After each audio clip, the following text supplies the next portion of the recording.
Okay. I was going to say, I don't think Sorry, I think of them all as the same Yeah. person. Recording in progress. Okay, I will now call to order the City of Sherwood Budget Committee meeting for December 4th, 2025. David, will you please conduct the roll call? Chair Strode, Here? Vice Chair Kaufman, Here? Brian Fairbanks is absent, Aaron Wiebe, Here. Lana Painter, Here. Thomas Sherwood, Nancy Taylor, Here. the mayor is absent, Council President Young, Here. Councilor Browse, Here. Councilor Giles is absent, Councilor Mays is absent, Councilor Scott's absent, and Councilor Stankey. Here? No, Oh, say Scott. Oh, Doug I Scott, thought so. yeah. oh, see him. Okay, next item is approving Budget Committee minutes. Can I get a motion to approve the City Budget Committee minutes for May 22nd and May 29th and June 5th, 2025 meetings? Make a motion to approve. Do I have a Second. Perfect. All in favor? Aye. All opposed? Okay, motion passes. Tonight's meeting will be a working session only, so there will be no general public comment at this meeting. Now we will move on to new business, as we have a number of items to cover tonight. I will turn it over to the City Manager, Craig Sheldon. Good evening, and thanks for making the meeting tonight as we go through this. David's done a good job. He just mentioned he caught an error that he'll talk about in the water capital side. Couple things, just the first few months of this budget year, we've everything's looking really good except for from our numbers at budget time. I am concerned about development, private development, and the fees, and David can talk a little bit more about that, but it is a concern if private development, and I think I mentioned that, slows down. That is revenue that's in this, that's tied to our community development department as well as our engineering department. So that's a concern. We took a look at the revenue from the photo enforcement part of it. As you know, going through the budget process, it was down quite a bit, and it's about where David had planned on it being during the budget process. There are a couple projects that in the streets that we can talk about. There's a project that on Sunset and Timbrel, we ran into some problems, so we had to do some redesign. So that project's coming in higher than what was in the budget. Council authorized that to move forward here within the last couple months. So that's why that project's back on track, and hopefully it'll be finishing up in February, depending on weather. And we're waiting on the actual signal to come in. It actually had a 26-week lead time. So that's really, as we go through this, you're going to see the 5-year forecast dip just a little below 20%. We did just finish up negotiations with one of our unions. We currently just started with a union today, and we'll be starting with another union here shortly. So that's where we're at. So with that, and I'll turn it over to David unless you have any questions for me. Awesome. And just to add on to what Craig was saying, and just a few items to note, please, if you can, use your microphones. Sometimes it's a challenge to transcribe these minutes, so if you can, just try to remember to use your microphones. And I don't know if you remember during the kind of the spring budget committee meetings, we talked about we had not put really anything into this budget for any negotiations. And as Craig was saying, we just settled 1 out of 6 negotiations we had to do through this 5-year forecast. And there's still 2 for this year that they both expire June 30th, that negotiations are starting there. But there's still, there's still quite a bit of, I don't want to say challenges, but there's some potentially rocky roads ahead of us. We are trying to identify different sources of revenue, because that's the one biggest challenge for the general fund is, there's only so much revenue you can try to control, try to bring in without looking for other sources. Expenditures are outpacing revenues, quite significantly, just with everything going on in the world economy, whether it's tariffs or, interest rates, inflation, costs are continuing to rise and outpacing our revenue that we're bringing in. So, I'm not going to sugarcoat it. There's a lot of work that city staff, senior leadership, we have in front of us just to make sure that we're continually meeting your financial goals of whether it's the 20%, there's some other financial policies that we got to follow. So I just want to start off with the general fund. As Craig was mentioning, there's some revenue buckets that we're watching, mainly around private development. And if you can see kind of the comparison, last year about this time we were at 14.59%. This year we're about 11.5%. But you can see the charges for services, the third line down. You could see prior year we're about 32%. This year we're a little over 18%. So that's one bucket of revenue that we're watching. Luckily, and it's a slide future later on in this presentation, property taxes are going to be coming right in line, right where we projected, right where we thought they were going to be. Fines and forfeitures, as Craig was saying, we saw a dip in revenue with those traffic cameras that we have at the two intersections. And so we readjusted our expectations, where in prior years, we were collecting well over $2 million. Now we're expecting maybe about $1.7, $1.8 million. Question? The slowdown in development fees, is that a timing thing, or is that something we'd expect to continue through the rest of the year? Is that just the last few months, or is that something that we'd expect through the rest of the year as well? So I would, we plan out, right? And we plan out what, some of it is what we've seen coming through planning, right? Because it eventually gets to engineering. And there hasn't been a lot coming through the planning commission lately. I mean, they're still doing work, but it's like, the commission is, but it kind of slowed down. And we're actually seeing where the development now, we're putting housing and stuff up, but some of the private development. So we're not certain if it's going to continue. I mean, it's really up to the developer, right, when they come in and construct. So, but we have seen a change in that pattern a little bit.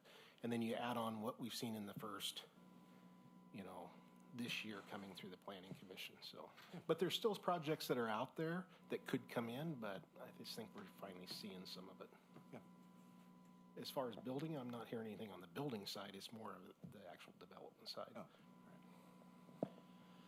And so just when you're looking at revenue overall in the general fund, that's really the one bucket that we have our eye on, is really that private development. And I talked to the community development director today, Eric, and he's going to be monitoring that continually and giving us updates. And if there's any changes needed, of course, throughout the budget, all these budget meetings, we'll let the budget committee know, and we'll be adjusting budgets as necessary. In terms of expenditures in the general fund, they're right on line in prior years. And one thing I should note is when you look at that adopted budget column through October 31st, 2025, if you can remember in the budget book, we split out the first year biennial budget and the second year. This is just the first year that was in this book, and trying to do a comparison over prior year, if I were to show the biennial budget there, all these percentages would be significantly lower, of course. So I just wanted to notate that. Any questions on the general fund? You might notice really quick the materials and services, they're at 52%, but you have to remember, those are a lot of those one-time, you pay for all your insurances in July.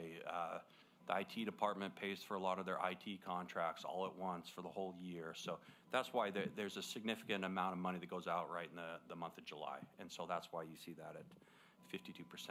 And, costs have significantly increased, not only insurances. I know, in talking to Brad, the IT director, some of the IT contracts, software agreements, they're going up by 300% in the last few years. So we're seeing some significant increases. And where's the transfer out going to again? The transfer out, this is going to help fund the public art. That's right. And the economic development and promotion fund. That's right. Thank you. David, I had a question for you. Yep. Or a clarification. The far right column, the fiscal year 25-26, that would equal 100% on its own, and then the next fiscal year would be another 100%? When we yes. Right? Yeah, and next budget cycle, or not, I'm trying to figure out if, and something we can talk about as a committee, would you like me to put in the prior years add up 2 years worth of information? Or I'm just trying to think of what's the best way to show this, since we're in a biennium and this is kind of the first year. It's a little tricky when I was putting this together, but yeah, you're correct. I think this is perfect. Yeah. Okay. This is good. Yeah. And- 1 year at a time. And this is something I would like to add onto our website, just financial updates for everyone and the citizens and the public can see, since, OpenGov, that's one product that we're going to be moving away from at the end of December once that contract expires. All right, the Public Art Fund. You might notice there's nothing budgeted right now. The way we budgeted the Public Art Fund is all that money is sitting in contingency, because all that roundabout art that was just installed, that was all paid for last year. So there's still a little bit coming through this year, whether it's the permits just to get everything installed, but everything is sitting in contingency, and once a new project's what's the correct word, identified, then we can pull that money out of contingency and spend it on whatever city council feels necessary. Sorry. Oh, no problem. Economic Development and Promotion Fund. Everything is falling in line. There's one, materials and services, where you might say, well, it's a little bit higher than last year. It's about 50%.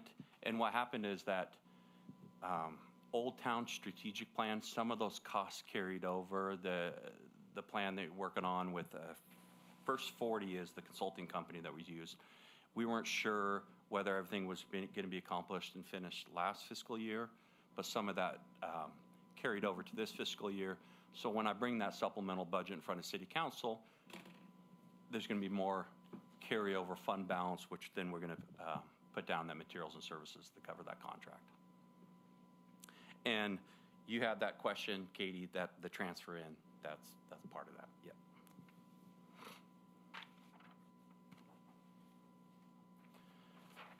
Transient lodging tax, you might notice, you might think, oh, the revenue is down. Last year at this time, we were at 33%, and this year at 21%.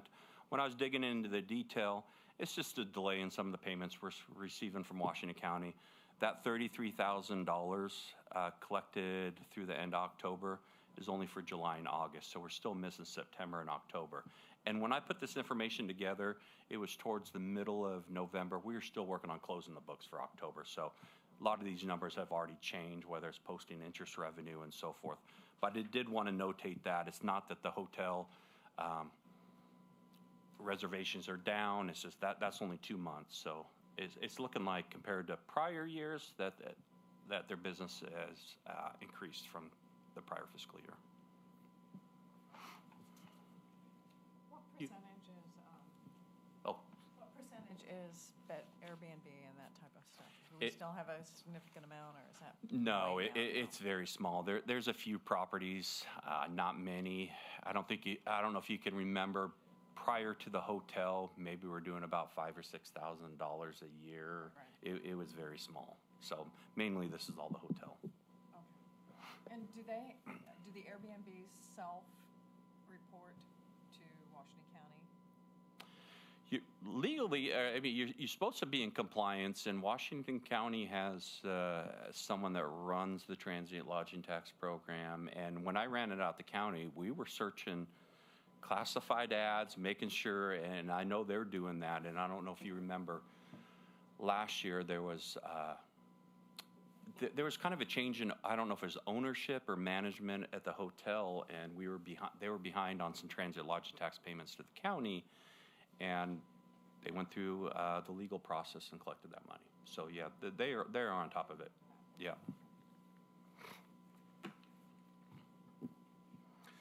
All right, the grants program. This is really basically the CEP, the Community Enhancement Grant Program, which, if anybody's listening at home, we are just starting to get those applications out on the website. So that will be in the Archer coming up here.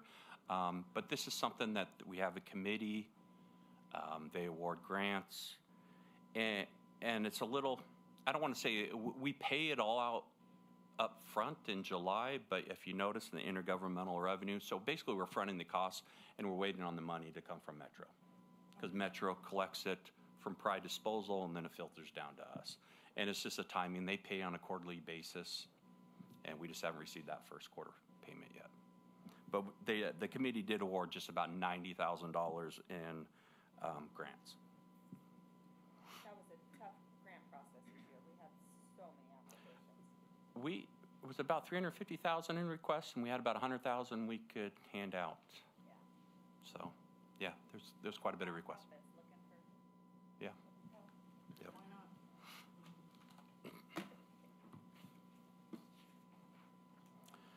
So the Community Investment Fund, this is another one where we didn't budget any dollars to be used, but again, there's a little bit over $1 million if City Council decided there was an initiative or a project they wanted to work on.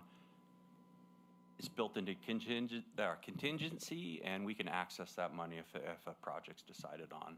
And really what this has been utilized in the past on is it assisted the police department in career cycle planning, or some might have known as workforce planning, but just planning for retirements.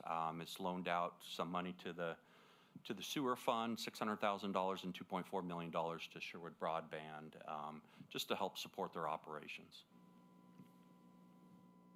And in all these funds, you'll start to notice the interest revenue is going down because interest rates are falling. What we're earning on our money, and they're quick to react to the market when it's moving down, but not when it's moving up. Got that right. Exactly. All right, our street operations fund, everything is right on line compared to prior years. Yes, expenditures are up a little bit, but there's more projects going on, whether it's, I know we had to do a little bit of shuffling, Craig, and I don't know if this is one of the funds where we had to shuffle personnel around a little bit, just to help get that general fund balance, where we move some folks, Public Works, to work more on other projects. So that's why you'll see those expenditures up just a tad bit more, but really what's driving it is the transfer out. We transfer out a certain dollar amount each and every year to the Street Capital Fund, and you can see there's $750,000, which we're just taking from operations and just parking it in the Street Capital Fund for future street projects. And so that's what's really driving that $750,000 that we transfer each and every year. And Craig has something to talk about. So David's correct on the 750. Put 650,000 of that towards street maintenance projects, and 100,000 of that goes to traffic calming, which this year it's part of the signal that we talked about earlier. That's we had about 5 years worth of money that we hadn't really used for a lot of traffic calming besides smaller projects. So that's where that money's coming from, that project increase. So. All right, the Street Capital Fund. You'll notice that there's a few buckets. This fund is doing pretty well in comparison to prior year. Revenue is up. Total revenue, yeah, it's a little bit skewed by that transfer in of 750,000. But if you were looking at operating revenues, we're about at 40%, and it's really that infrastructure and development line. There was some larger permits that came in for the Sherwood Commerce Center, and there was a few in there for some of Langer's developments that he has going on. So that's really what's driving on us collecting a little over $1 million, almost $1.1 million compared to $300,000 in the prior years. Some of those larger projects, those fees are pretty significant. Oh, go ahead. Quick question. I don't know what fund this is, but the Sunset Crossing crossing, when's that going to get done? Is that That's what we were just talking about on the back? street capital. Yeah, it's part of that 750,000 you saw that transferred out, Yeah. plus other years of the capital money that we had savings. That's where that's being paid for. Okay. So the traffic calming money. Sherwood expense. Yeah, we weren't successful in getting a Safe Routes to School grant, and that was a high priority project with our council as well as our staff, and we moved forward on that. And then we ran into problems when we were putting in the signal poles, got down 9 feet and ran into loose dirt. And some other stuff. So we had to re-engineer some stuff. So that project is going to, you're going to see as we move forward over the next, probably the next time, it'll probably hopefully be finished out before we have our next meeting. But that project will be over budget, even though we've had to move more money around. It'll look even, but that is a project we had problems with. That's why it just sat out there for so long, because we had to redesign it. Got it. Cool. Thank you. Yep. And it, perfect timing, it is actually paid out of the street capital fund, like Craig was telling, down that capital outlay line. And we'll give a project update at the end of this presentation. That's one of the projects we're gonna update you folks on. For that infrastructure development money, was that anticipated for these properties that we've received as part of the budgeting? Yeah, if you can see where prior year we only budgeted 1.4 million, yeah, and this year is about 2.6 million dollars. We were anticipating those coming in, yeah. Thought it was extra, didn't you, Dan? Hoping. All right, the general construction fund. This is where the very first line, charges for services. I don't know if you remember from the budget committee meetings where I talked about some of the rentals we have for the Snyder Park.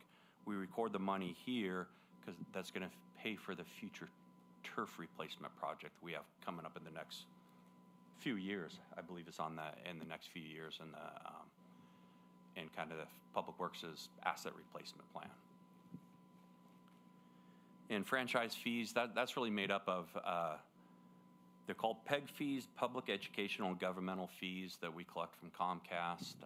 They're really restricted sources of revenue. But this is where this is recorded, helps pay for whether we got to outfit this room, the new TVs, you know, all the stuff that's publicly broadcasted. So it helps to pay for that.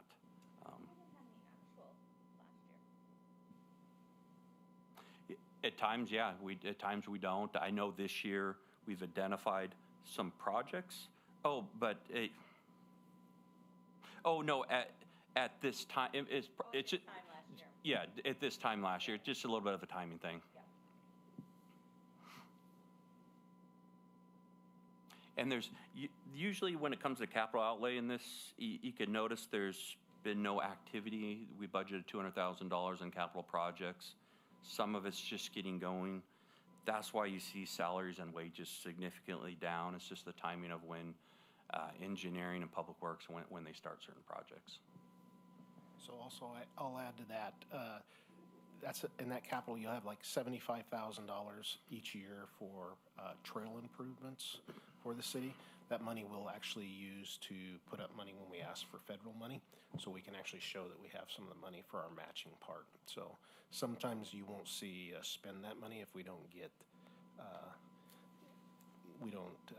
the federal ask or a grant that we go after. So So what happens if we don't spend it that year? Does it roll over to the next year? rolls. Is it one of those Yep. buckets that can roll? yeah. Okay. Yep. Water Operations Fund, it might look a little bit different. I don't know if you recall first budget meeting last year, putting your thinking caps on. We collected $2.8 million, but that was supposed to be split 50-50, 50% of the revenue going in the water operations, 50 going in the water capital. We just hadn't done the journal entry yet. This year I made sure the journal entry was done. So if you were to look at both funds, water operations and water capital, they have each collected $1.516 million. So this is probably going to be the last budget cycle this biennium where we're going to do a 50-50 split. And if you can recall, I had talked about the operations fund. That balance was getting really high, and so it's like, okay, let's get this moved over for the capital projects. Because really, there's certain governmental accounting standards we have to follow, and you know, you shouldn't allow those balances to build up so much. So that's why we started shuffling more money over to the capital side for future capital projects. Which we have identified in our CIP. Yes. And everything's falling in line with salaries, all the expenditures, debt service payments, those we just made at the beginning of December. So that's why you always see those lines blank. Usually it's December, June is when we make those payments, interest and principal payments on our debt service. David, just curious, you don't have to give the exact number. I saw you changed the billing process, so credit card fees smart. Yeah. Is that saving like 50,000 a year, 100,000? Oh, it's Oh, more that's like more. about 250,000, Yeah. 260,000. Yeah. Yeah. Amazing. Yeah, a few years ago when we started thinking about this, and I was pulling some information for Craig, just the utility funds itself, we're getting a charge about $220,000. And then you start looking at whether it's courts that accept credit cards or, yeah, community development, yeah, so, So it's across this entire city that, yeah, that's cool. yeah, That makes sense. List your checking account, then you don't get charged. yep. One thing on water, you'll see the charges for services and as well as expenditures of materials and services might be a little high, and mainly it's because we have to buy our water from Wilsonville. So you're coming out of the summer months, but you wait till we come back after we go through the winter, right? So it'll all even out. So it's not like we're gonna have a bunch more money in. That's just how it works in the water side. So Well, that's why I wanted to clarify, like, we had, when it sounds like we have so much money in our water operations. Yeah. To people listening might think, well, why are we paying so much for our water? But when we move it to capital and we have projects planned out for, that's how their whole CIP plan is Yes. all tied together. Yep. Together, and what we weren't doing is we weren't moving over. We were just letting it build in the operations side, even though, and then pulling it over Yeah. when it needs to be kind of how we do our financial plans. And you brought up a great point, Counselor Young.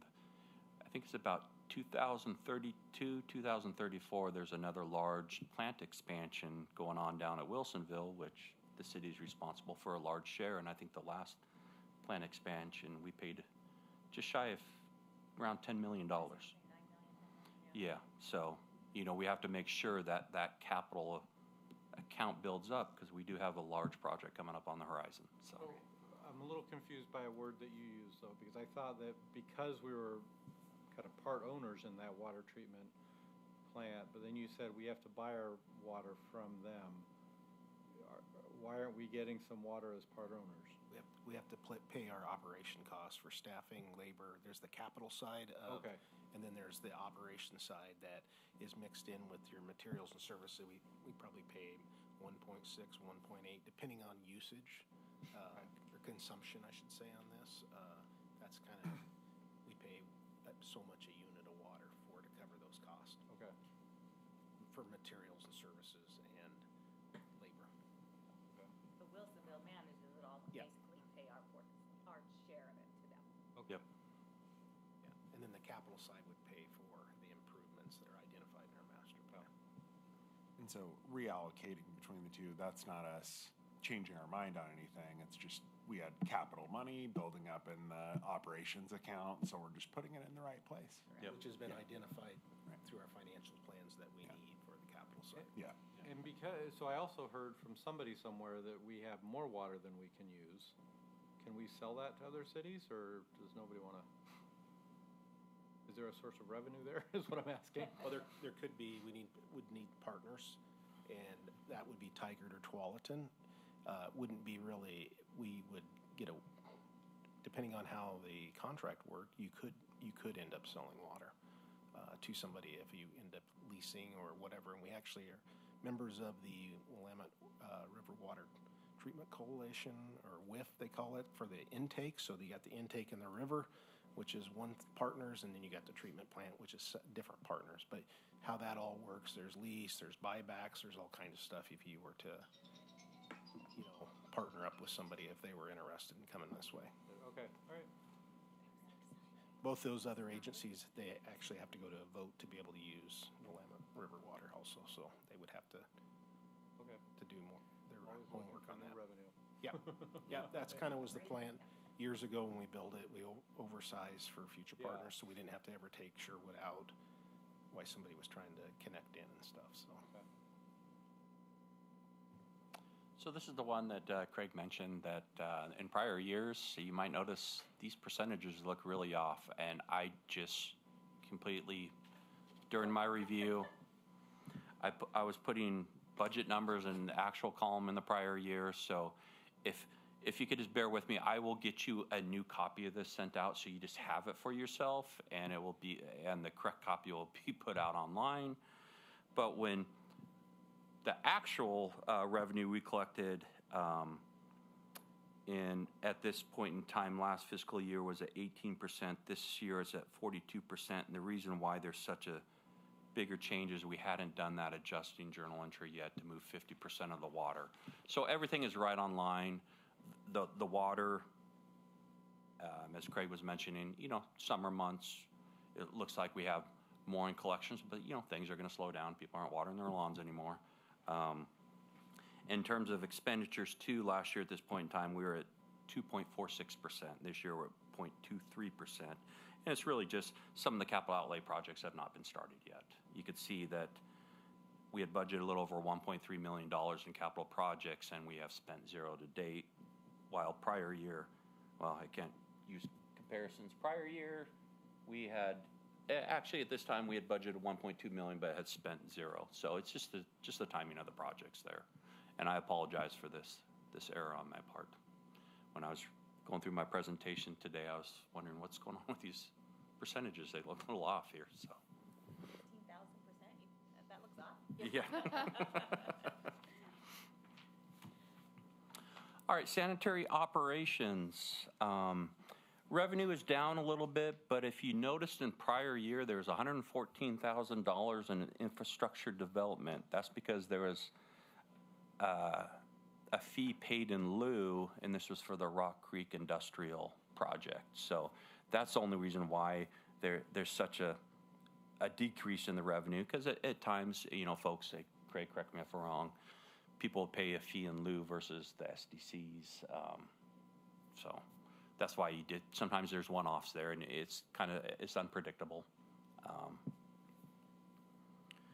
And salaries,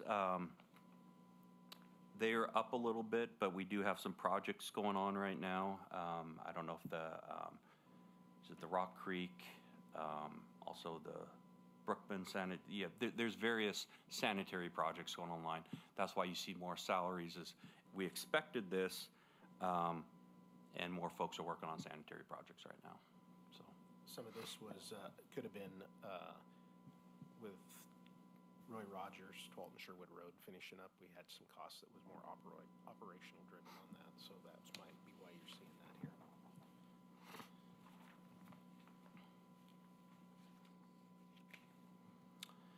stormwater operations.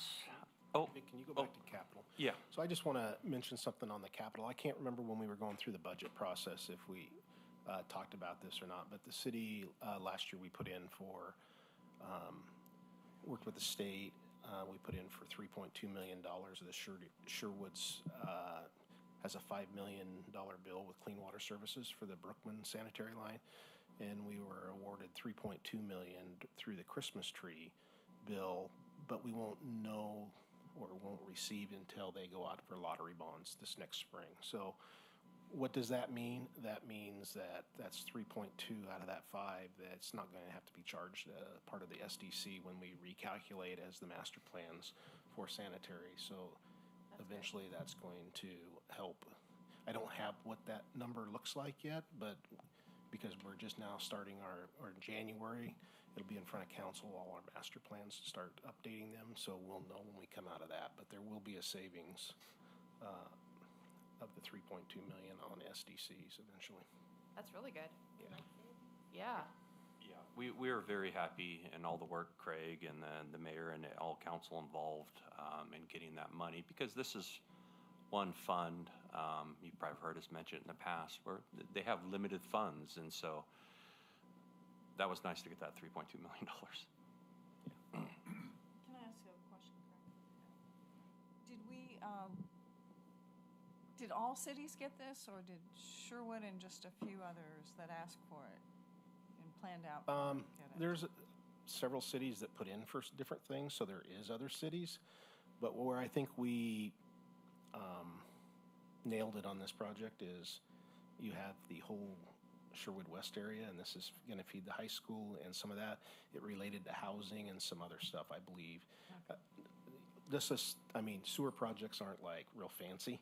So, but I think it Necessity. tied, that's why we went after it, because it tied to the governor's conversation about housing and all that, and that's why we went after this money. So, because we can't say it's shovel ready, but it was really shovel-ready because the project was going out. We just don't have the housing shovel-ready to go, right? But I think that's why we were successful at this one. And it wasn't our fault, No, the houses weren't ready. no, the but I mean, developers were just it all not kind doing of ties right. together in the housing that'll eventually happen. Okay. It's just the project was already underway, getting started, so we'll get some reimbursement. And we actually have a loan with CWS, so we'll try to use the money the best we can once it comes in on paying that back. That's David's job to figure out, right? So, but anyways. They've been really good partners with us. Getting these types of grants through the Christmas tree bill, I mean, also, has a lot to do with staff and how they put the request together, but also has a lot to do with your state representatives and Yeah. the work that they do at pushing for Courtney it. and, okay.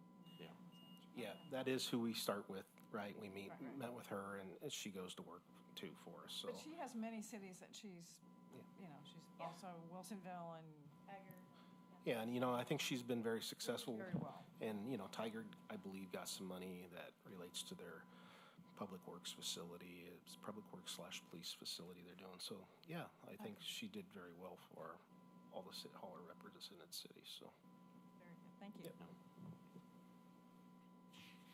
All right, stormwater operations. As you can see, everything is pretty comparative to prior fiscal year. So everything's fallen in line where we thought and where we budgeted. So there's no surprising figures or changes in this fund. In the stormwater capital, you can see revenue's down a little bit, but that's really, I have to work out a little bit the charges for services. This really should be split almost at a 50-50. And when Craig brought to my attention, even I'm looking at it, is that there should be more revenue recorded in stormwater capital. This is, again, moving money from operations for future capital projects. So we'll make sure that gets adjusted, because it is a little off when operations have collected $601,000 and only $188,000 has been moved over. So it should be more a 50-50 split. So we're going to get that corrected through adjusted journal entry. how do we, ensure that those are done, should that be on a schedule or something, Yeah, right now, the one tricky checklist?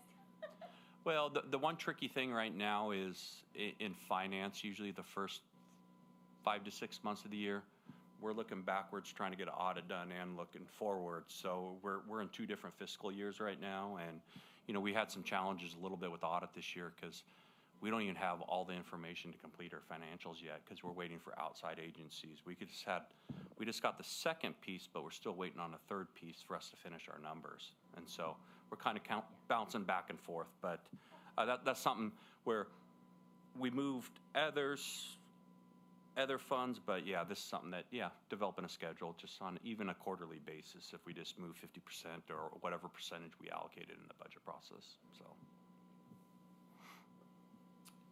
David, that actually reminds me, I think we talked about this, I can't remember how long ago, but is there a plan for, so when the audit's done, for review, kind of review and kind of going back over what we found through the audit? Yeah, I know we've talked about it in prior years. Last year we had an issue where a subcontractor came in at December 19th and gave us a different number than what they gave us in 2 months earlier, so we had to adjust the books, so that delayed our audit. But that's something for the next budget committee meeting I think we have scheduled in February. Be more than happy to bring the auditors here to chat about it if that's something city council chooses. Or my first couple years on the city council, we would do them at the budget committee meetings, and then for whatever reason, they started just being at the council meetings. I think they're good to be at the budget meeting, but. Yeah. I agree. We learned a lot from it. Yeah. Okay. That's something I can get worked out with TKW, our current auditors. From personal experience, it's nice to be watching the audit alongside the budget and just making sure that those are consistent. Yeah. Yeah. Yeah.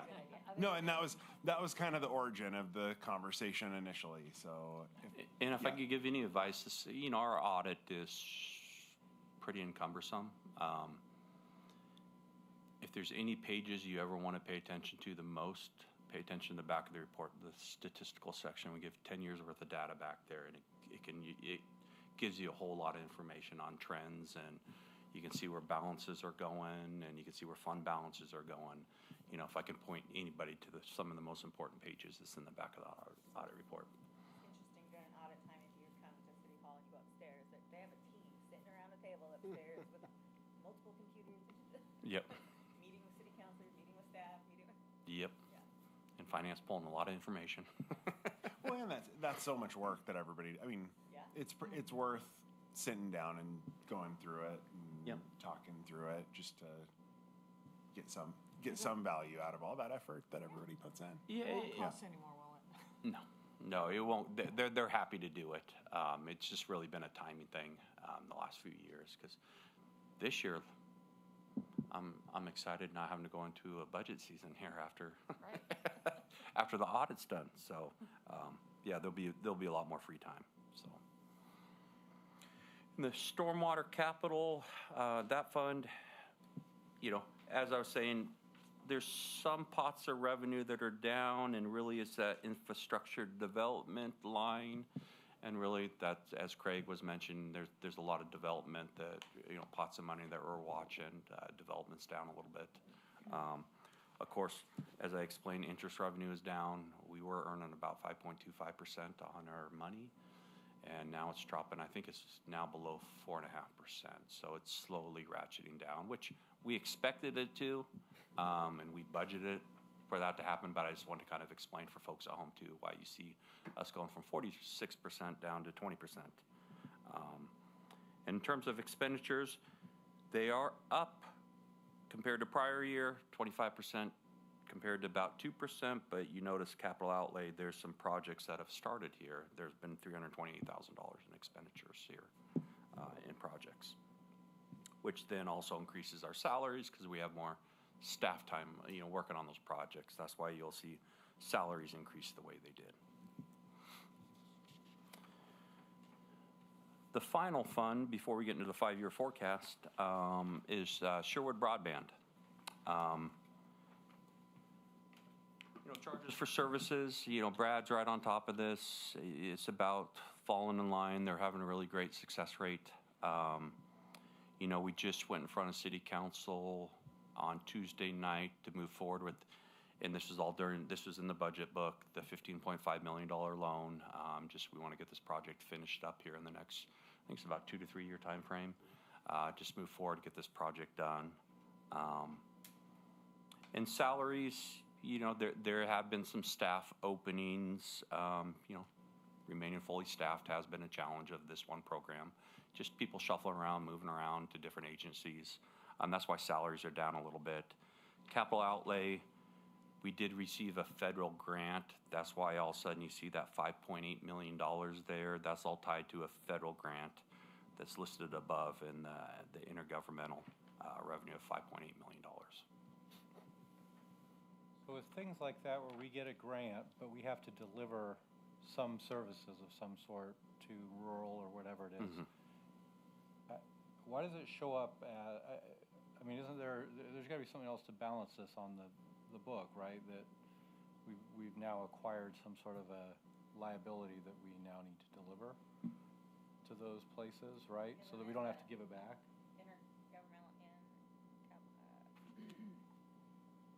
Intergovernmental I mean, there's an offset. You have the revenue of $5.8 million. You have the capital outlay of $5.8 million.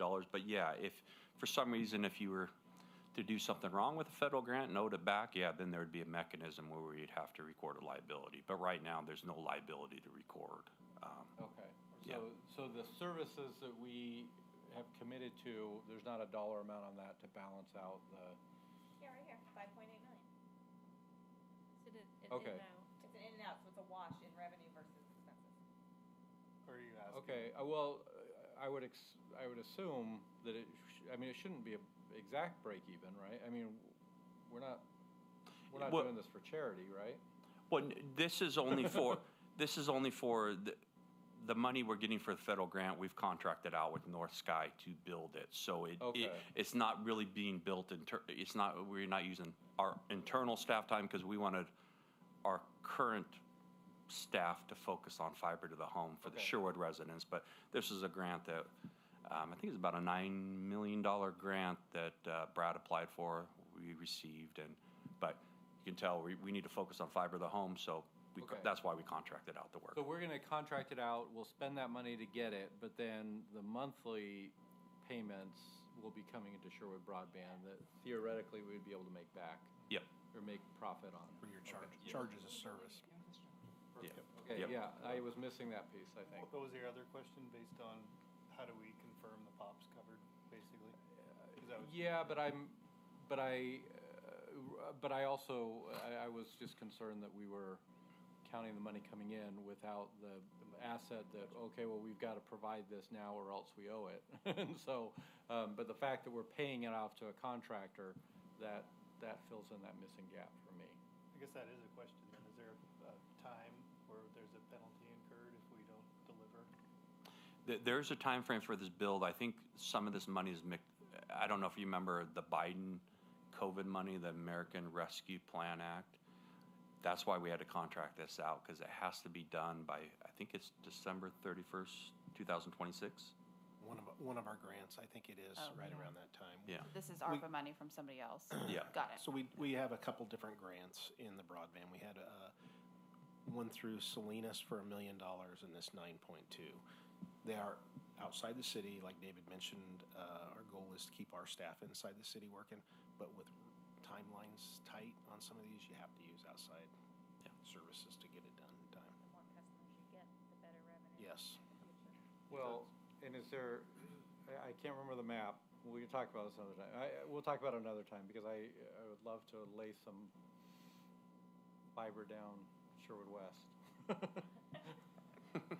Just to get, Conversation for another day. just to get ready. Ready. All right. So And this federal grant's on a reimbursement basis. If you notice, we've spent $777,000 and collected zero, because we have to submit all this information to the federal government, and we get the money that way. Yeah. Are we sure we're gonna get it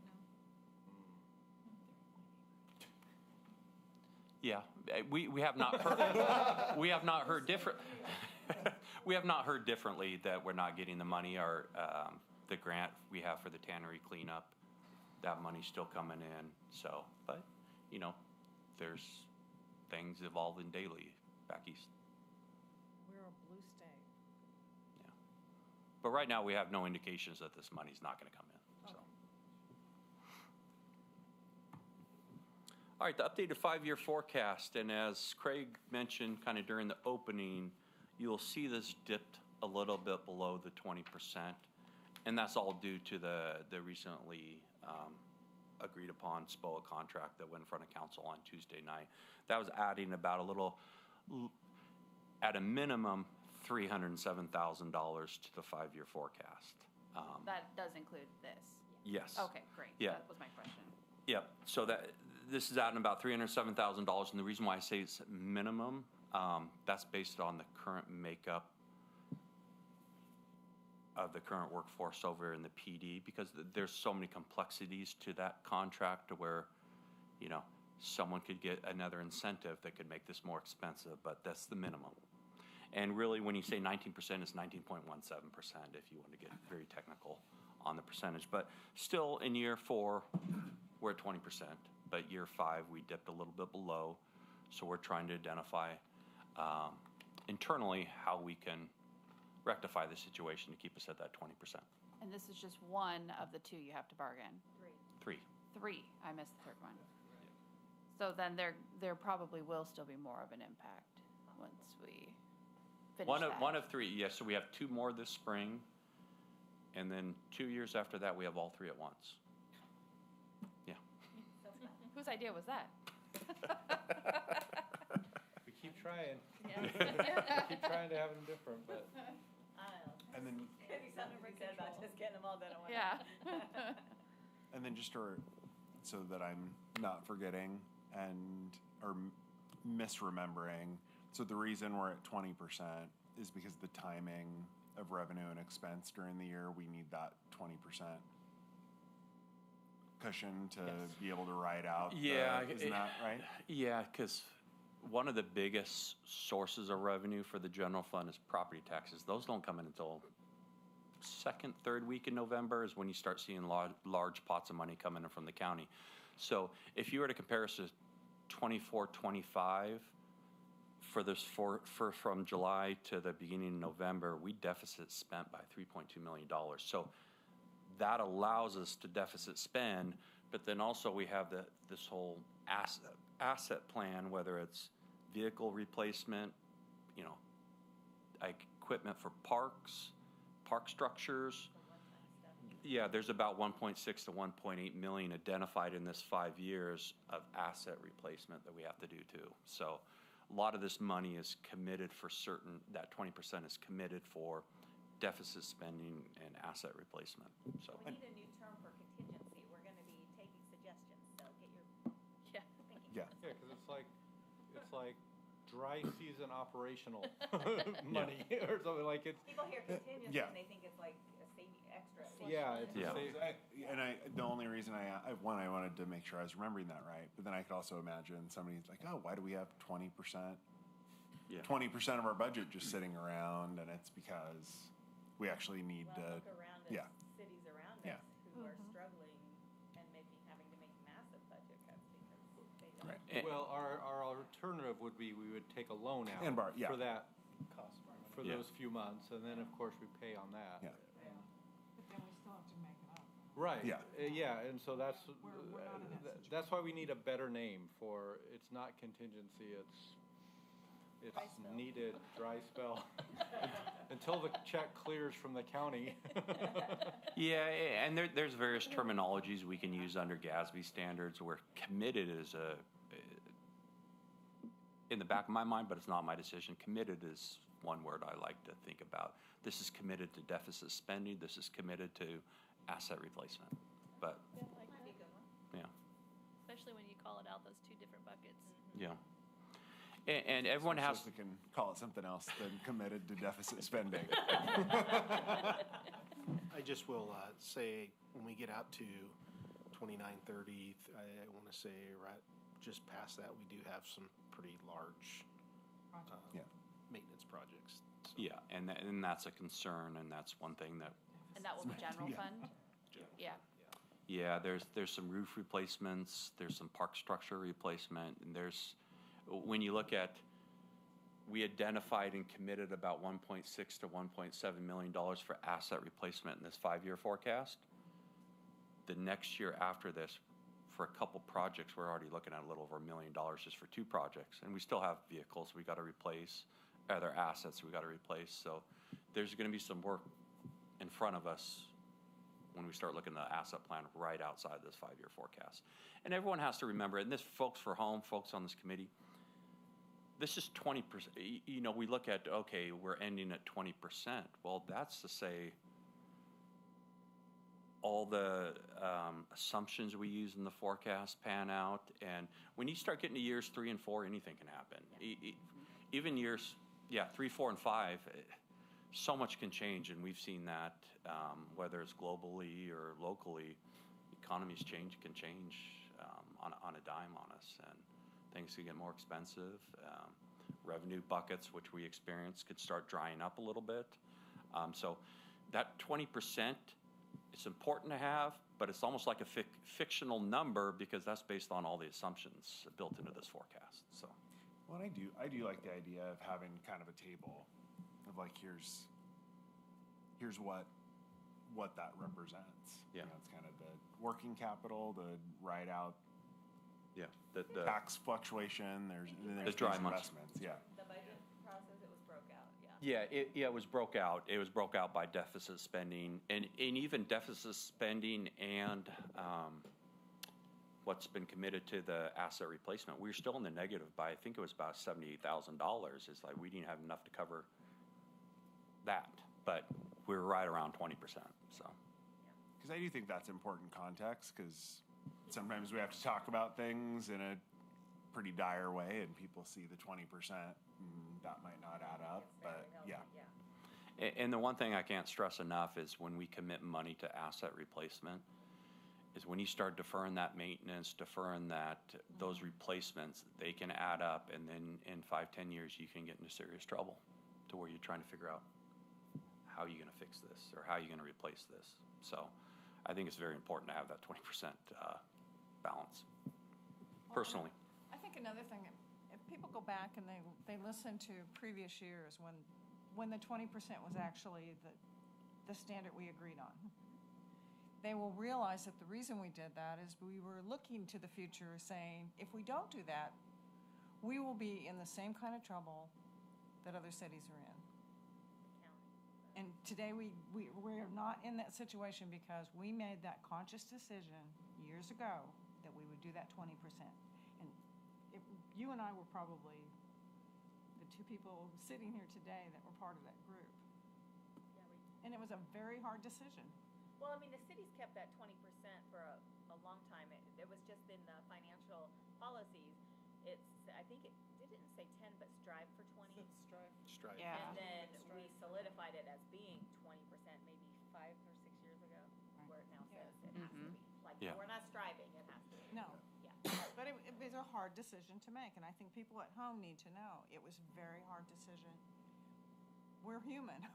Yeah. And in this biennium, during the budget process, we explained, in order to get everything balanced, we had to reduce materials and services. I mean, every department in that general fund is pretty lean. There's not much flexibility, and as we've already noted, there's been unbudgeted expenditures happening, to which we got to figure out, okay, how are we going to cover that so we don't dip below that 20%, which we're at right now. And this is not going to change. If anybody can have a takeaway from tonight, is expenditures are going to keep outpacing revenue. So we are working internally on how are we going to figure out more buckets of revenue for this general fund. Just look at the 5-year forecast. Look where we've been and look how fast it went. Yep. Right. Because right now, one thing the city council allows us to do, and we asked for, it's in the budget message, is to use carryover fund balance for one-time expenses. Well, that balance is, as you can see, is slowly dwindling down. So we have to identify, or you're going to run into issues with deferred maintenance. Yeah. And that's where you can run into trouble. So that's why we're working internally to try to identify different revenue streams for this general fund. This was something I know Councilor Scott asked for. This is just kind of showing the history of where, you know, when you look at, when we bring our 5-year forecast in front of City Council, the red line is where we thought, where we projected, but the green line is where we actually landed. My first year at the city was 1920. So my goal is always to try to keep it under 5%. There was one year where we were at 46%, and we thought we'd be at 40%. That was right around the time when the American Rescue Plan dollars came out. So there's that influx of federal money. And even under the first Trump administration, when there was the CARES Act dollars, we were able to obtain an additional about $1.5 million through the county for COVID dollars, which really helped the general fund. I feel if it wasn't for any of that federal money, we would have been having harder discussions a couple years ago. So that helped stretch this process out, but now we see the result. We do need to figure out some things in this general fund. So, and the only reason why you don't have 24, 25 up there yet is, as I was saying about the audit, is we're still waiting on a few pieces so we can actually finish that audit report. And then I'll be able to update this for the next committee meeting of actually where we landed. So. Property tax update. We received kind of the assessed value update for the city. It was towards the end of October, middle October. You can see actual new growth was about 1.56%, and in our budget that we prepared, we thought we'd be about 1.3%. So, around it, we know we're landing right where we thought we were. You know, when it comes to property taxes, you always have to factor in that uncollectible rate. You know, the economy's tough right now. There's people out there struggling, so there's going to be an uncollectability rate on that. So I want to say, well, we came in about 0.2% higher. Well, I want to count on there being a lot of extra money there. There might be a few extra dollars there, but I'm thinking maybe about $10,000 at the most. So, Well, I paid mine. Yeah. Maybe you paid yours too, though. Sherwood thanks you. and the very last slide is just kind of a project update. And when I prepare this, I look at the general ledger, okay, what projects have been started? Because if you were to look in the budget book, there's a lot more projects listed, but if maybe there's something where there's only been a few $100s spent so far, the project might be slowly getting kicked off, but it's not something where if you want me to add it to, I can, but it's not really, I don't know. I don't know if I should update this slide, but it's more for projects that are really getting started. Arrow Street, Glen Eagle Drive, Regional Storm, the new facility there, Sunset Timbrel. Thomas, this is what you were asking about, kind of over there, the crosswalk there. That project's about 50% complete. We're going through the transportation system plan update, and there's kind of a few other projects that had just started where you see, okay, maybe about 2% complete, 1% complete. Really, the big projects are going on over in the URA, and when you get to the URA meeting next, we can cover those. So, is there any questions anybody has? Just in general, on non-URA related questions? Well, since I recently visited the Glen Eagle Regional Storm Facility, what else is still to be done out there?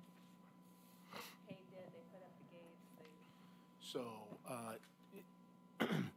some of it is we go a month or two probably before we get the close out of the last bills. Could be retainage also still in there that we still have to pay that we through the maintenance. I would just say, looking at that there could be probably some bills that hadn't been submitted when David pulled this.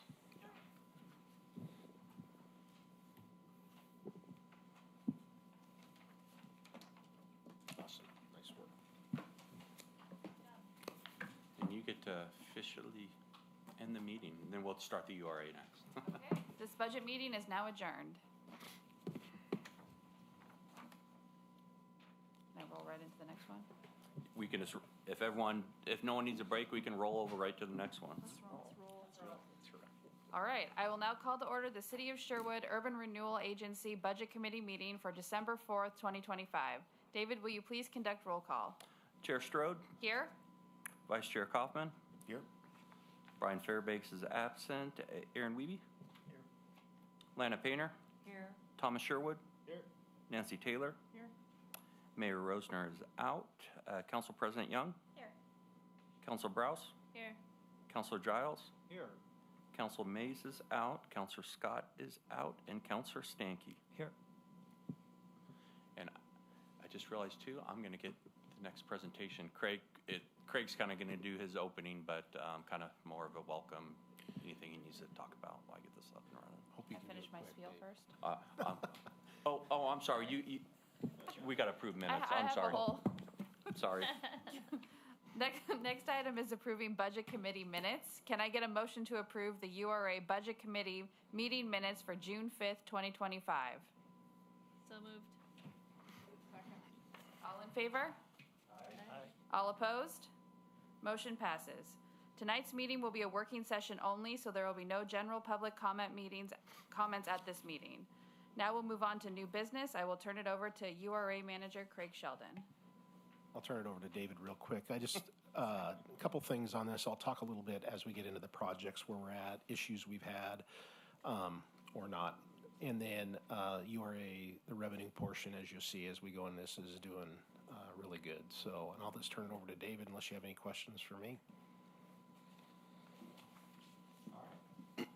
So the URA is comprised of two funds. We have the Operations Fund and we have the Capital Fund. As Craig was mentioning, the Operations Fund, and when we get to a later slide, this URA is still beating my expectations significantly. I still can't fathom projecting a 40%, 50% growth. Last year was 50%. This year's a little over 40% growth, just with my conservative nature. But I can already tell you now, this $2.74 million that we budgeted for TIF revenue. It's going to be higher than that. It's going to be about $600,000 higher because of this significant growth we've seen in the URA. And in talking to the Economic Development Manager, Eric Rutledge, he thinks for about another couple of years we're going to see we still have some large projects going on. We're going to see some significant growth over the next few years, then things will start slowing down a little bit. But Eric Adair. Oh, I'm sorry, community development. Did I say manager? You said economic development. Which Oh, I'm sorry, community development director. I apologize. Yeah, you have two Erics, but yeah, when I was talking to the community development director, he was mentioning that for the next 2 years we're going to see some large projects coming online. So. But yeah, really, what this fund does is, it collects the property taxes.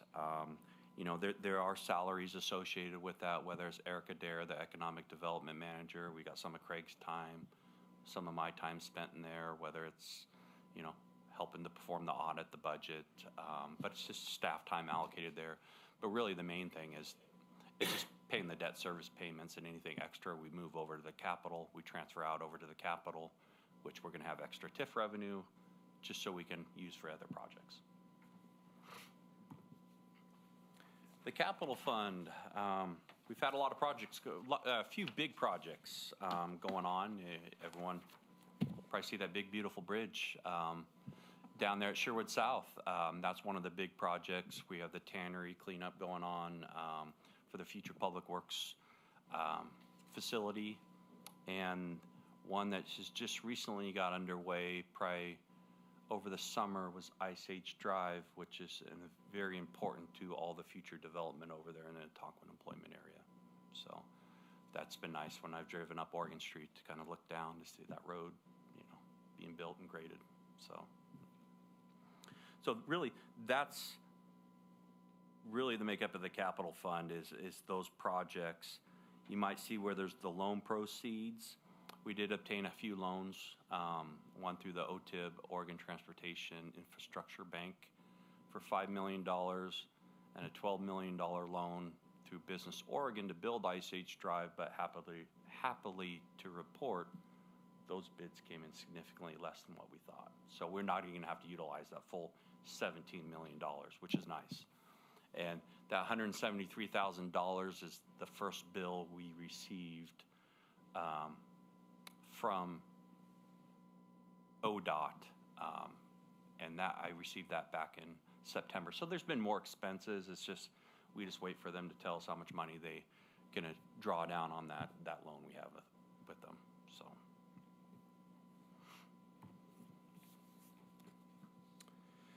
And the TIF revenue, as I've explained, it's still this URA is doing very well. Last year we had a little over 50% assessed value growth. This year it's almost 44%. And as I said before, we're going to have 2 more really good years, and then things will slow down. But as we get Ice Age Drive built, those properties get opened up, hopefully future development, and we're going to see these numbers continue to increase, so we can continue on with some of these projects that we have planned in the URA. We get broadband done and we can change URA boundaries, get all that spider webbing. Yep. And the very last one, project update. I don't know, Craig, if you don't want to go through this, or you want me to walk through it first, or I can just, the Ped Bridge, we're hoping that by about the middle of December, everything will be completed out there. That's where we're at. We probably got a few more bills coming in, but we're still going to be, I think, if you go to our website, it was about $29.5, and we've estimated back in end of August, September is going to come in about $28.5. I think we're still pretty close to that. So that'll be good, unless something comes in. There's been some concrete stuff we've had to do to get stuff. Unless something comes in, and they're still going to be under budget. So I'm happy to report that. Those size projects don't always happen that way. So Ice Age Drive, as David mentioned, it got started about July. It's a couple year. It's through 2 seasons, couple year project. I would expect that to probably sometime towards the end of December, early January 27, somewhere in there. So far, it's going good. I haven't heard anything negative on that. So I would expect it to be, unless, we are going into winter, unless we get behind there. But again, everything seems to be going well. Tannery site, we're still dealing with DEQ, trying to work through some stuff at 30% drawings. One thing that's come up on this project is we're not able to haul the material to Hillsborough. It's got to go to Arlington. So as you know, that'll be increased cost if we go down that route. We are currently, I don't have a number of what that looks like. I have a number of what the dump trucks look like, but we're actually looking at rail also. So more to come on that. But that's where we got $5 million for the EPA grant. We actually applied for, I think it was $550,000 for a state restoration grant for the some of the restoration work. I think we find that out later this spring. If I think they had 13 million. See if we can get 550. We're still short about $2.5 million, $2 to $2.5 million. This will be again. I think we can ask for 800,000 through the federal government. We'll probably ask for that when we go back in February, March to try to get a little bit. That's all we can get from the federal government, and then we'll continue to look. And there is about, I want to say, identified about 10 or 11 million dollars through the URA for this site. So that's probably how we'll end up getting this shovel ready for a future public works facility in the end. So that's the only thing I'm hearing on the tannery site that's kind of got sideways, is just that it can't go to Hillsborough landfill. Probably because of the additional sampling we had to do, and they probably won't take the material out there. It's got to go quite a ways away. Where's Arlington? Up in the, yeah. Where? It's up 84 84. up in the gorge. Oh, so it is in Oregon. It's in Oregon, yeah. I'm thinking Arlington, Virginia. No. It's just, it adds time. When you're talking thousands of yards of material or 1,000 tons, it just, so there is going to be an increased cost in that, but that I know. Oh, yeah, because there's a big A on the mount, or on the 152 hillside. miles, 152 miles. one way.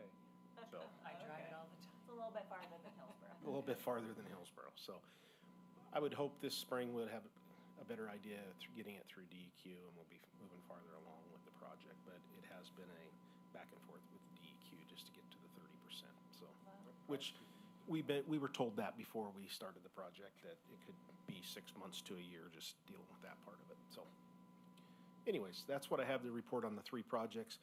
I'm very happy, though, that the Ped Bridge, where we come in, that's a lot of money. And like I said, not all projects end up that way. I mean, look at the Sunset project we just talked about. It's a smaller project, and it got sideways just because of material in the ground. So that's where I'll leave it, David. What's the annual cost to meet that? So we are still putting some numbers together on that, and then we'll have that numbers, what it's going to completely cost. I mean, we have some rough ideas, but we changed out some stuff on the lighting, so it went to photocells. And the first month or so, the lights were on, so we don't have a consistent cost of what that looks like, but I do know Public Works is working on some of those things right now. I don't want to say, this is what it's going to cost, and then we're either high or low, just because I know when we have them put a project together, right? And then I'd rather have a consistent cost of what it's going to be. So. It will be nice to have that number. I get asked that Yeah. from time to time. And we'll have it. When in doubt, leave it out. Temporarily. That's all I have. We're open for questions if you have any questions. Good job. Thank you. So is there something, I mean, we've done this a few times. Is this what you're wanting to see? I mean, is there something else that you're wanting to see that's not in here? I think we're open for, we want to make sure we're providing the information that you want.